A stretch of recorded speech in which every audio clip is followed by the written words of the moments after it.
what comes to mind too, besides my dad, over the decades, is people in church. And I start feeling bad for them because no one's lovingly talked to them about how they come across. Mhm. And every time there was one woman at my church, and I'm like, I did everything I could not to sit anywhere near her because any conversation just turned into this me getting involved in the latest drama in her life and how everything's horrible and God's not listening. And it's like she invites the stuff in Correct. spiritually. Yes. And I feel bad because I never had that conversation with her, nor did anyone else ever in the church. It's like Yes. we need to be better at telling the truth in love. Yeah, I think that there is something about, you know what it is? I think part of this is about hearing what somebody's saying and trying to be as neutral as possible, right? Like being neutral as possible when you're hearing what their stuff is.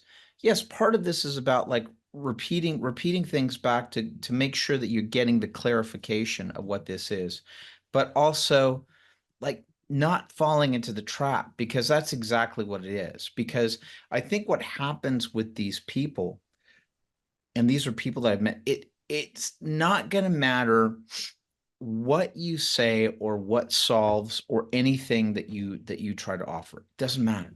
Doesn't matter, right? Right. Even if that situation was going to get solved with these people, um, some other thing's going to come up. Rick Warren would describe, there's another term that he uses for people like this, which is like crazy makers. You've got like these crazy makers that exist in your life, that it doesn't matter what you do, right? It's always going to be there's always going to be something that's, it's going to be the next thing that's going to go wrong.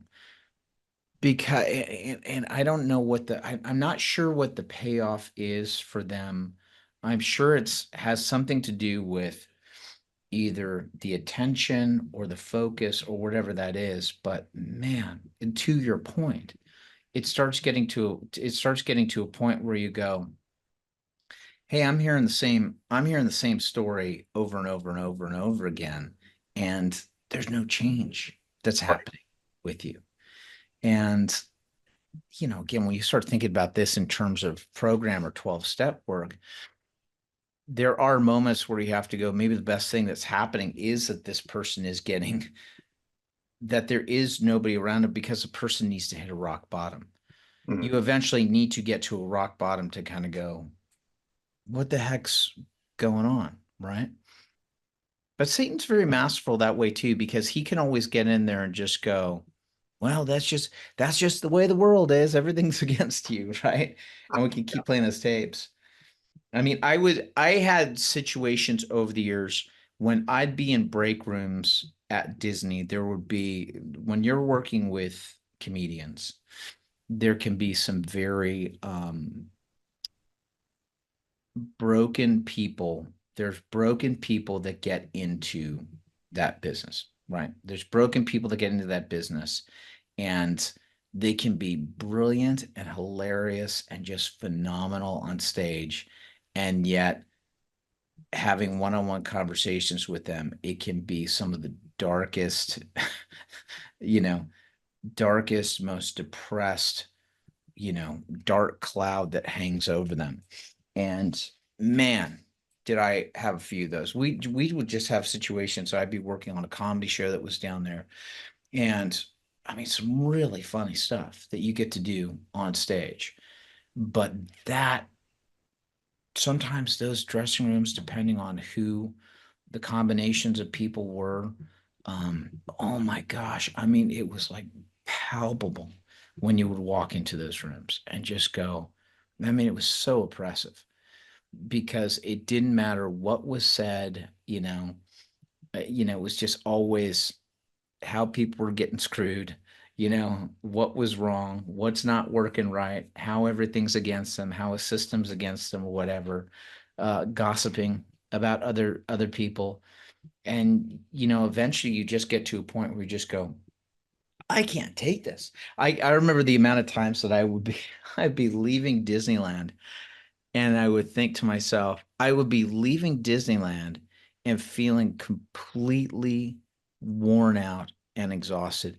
And this was only, when I do my comedy cowboy shows, they were like maybe, 16, 20 minutes at a pop. And I do 7 of those a day. Like that's it. It's like seven cowboy shows like that. And yet I'd be walking out of there just feeling so completely depleted and draining. And I just thought to myself once when I was walking out, I just thought, this is not rocket science, what we're doing. Like I'm not, it's not like Right. I'm trying to save the world on this, or it's not like I'm trying to discover a new algorithm or a cure for a cancer, and it's like I'm feeling this low down. And I had to start making some decisions for myself. And part of those decisions were about one, actively removing myself from these scenarios.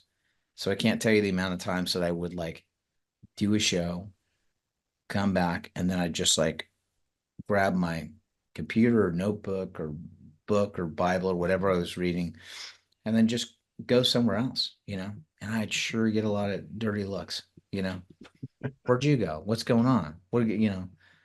Oh, okay, again, then they said, oh, so you're not good enough to sit with us. And it's just like going, I just need my space, right? So you just have to start claiming yourself. And I'll tell you, getting those little respites for myself, it's just what I needed, right? Because at least I start feeling better at the end. At least I start feeling better at the end of the day instead of suffering through just nonsense, you know, just not worth it.